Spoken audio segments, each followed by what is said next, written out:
అమరావతిలో లక్షల కోట్లు ఖర్చు పెట్టి అదొక అనవసరమైనటువంటి ప్రాజెక్టు. దానికి సక్సెస్ కాదు.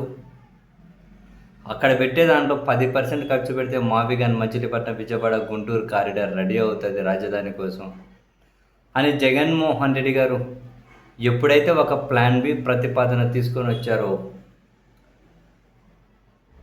పాలకపక్షం ముఖ్యమంత్రి గారి దగ్గర నుంచి మొదలు పెడితే ఇంకా తాజాగా అచ్చెన్నాయుడు గారి వరకు అసలు వాళ్ళు ఏం మాట్లాడుతున్నారో, వాళ్ళు ఎందుకు కంట్రోల్ తప్పుతూ ఉన్నారో, అమరావతిలోకి వాళ్ళకు ఉన్నటువంటి అన్ని ఆర్థిక ప్రయోజనాలు ఏమున్నాయో కానీ అసలు వాళ్ళ మాటలు చూస్తే అసలు వీళ్ళు కంట్రోల్లోనే ఉన్నారా, వీళ్ళకు అసలు ఏమంటారు ఇంకొన్ని అనలేం కానీ అవన్నీ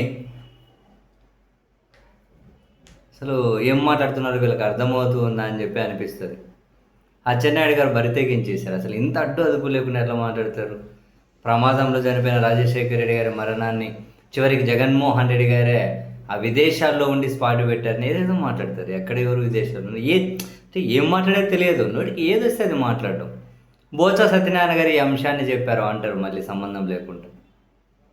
తట్టుకోలేకున్నారు.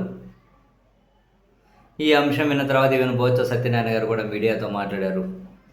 ఈరోజు రాజశేఖర రెడ్డి గారు పాదయాత్ర ప్రారంభించిన రోజు 23 సంవత్సరాల క్రితం రాష్ట్రంలోనూ కేంద్రంలోనూ కాంగ్రెస్ పార్టీని 2 సార్లు అధికారంలోకి తెచ్చినటువంటి మహాపాదయాత్ర ప్రారంభమైన రోజు. దాన్ని తలుచుకొని రాజశేఖర రెడ్డి గారు తలుచుకొని రాజశేఖర రెడ్డి గారి మరణాన్ని తలుచుకొని బొత్స సత్యనారాయణ గారు చాలా ఎమోషనల్ అయ్యారు. ఎందుకంటే తనతో ఆ సాన్నిహిత్యం ఉందిలేండి. బొత్స సత్యనారాయణ గారు ఇంత పెద్ద లీడర్గా ఎమర్జ్ అవ్వడంలో రాజశేఖర రెడ్డి గారి పాత్ర చాలా ఉంది. సో రాజశేఖర రెడ్డి గారు చనిపోయిన విధానం అంటే అప్పుడు ఆ సన్నివేశాలను మీడియా సమావేశంలో గుర్తుకు తెచ్చుకున్నటువంటి బొత్స సత్యనారాయణ గారు పాపం ఆపుకోలేకపోయారు ఏడుపు. మీడియా సమావేశంలోనే భావోద్వేగాన్ని ఆపుకోలేక కన్నీళ్లు పెట్టి మొహానికి చెయ్యి అడ్డబెట్టుకొని ఏడ్చేశారు.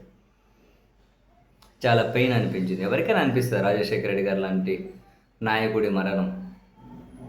అండ్ అచ్చెన్నాయుడు గారి లాగా రాజకీయాల కోసం దిగజారి ప్రవర్తించలేము. ఇంత చెత్త చెదారం ఇలాంటి వాటి కోసం ఆ రాజకీయాలు, ఇలాంటి నాయకుల రాజకీయాల్లో మనం ఉన్నామా అని అసలు అచ్చెన్నాయుడు గారు అసలు ఏం మాట్లాడుతున్నారు? బాధాకరం ఏంటంటే అచ్చెన్నాయుడు గారు అన్నగారైన ఎర్రన్నాయుడు గారు కూడా ప్రమాదంలోనే చనిపోయారు. ఈయన అవన్నీ మర్చిపోయినట్లున్నారు. అవి ఏం లేదండి, నోటికి ఏదొస్తే అది మాట్లాడతారు.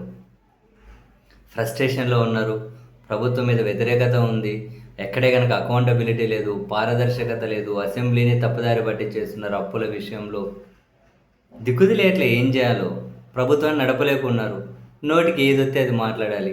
మళ్ళీ అధికారం సక్రమంగా వస్తుందా తెలియదు. అందుకని చెప్పి ఏదో ఇట్లా ఇంత నీచంగా నా బాబోయ్ చీ అనిపించింది అబ్బా. అందుకే బొత్స సత్యనారాయణ గారు కూడా చాలా ఎమోషన్ అయ్యారు పాపం.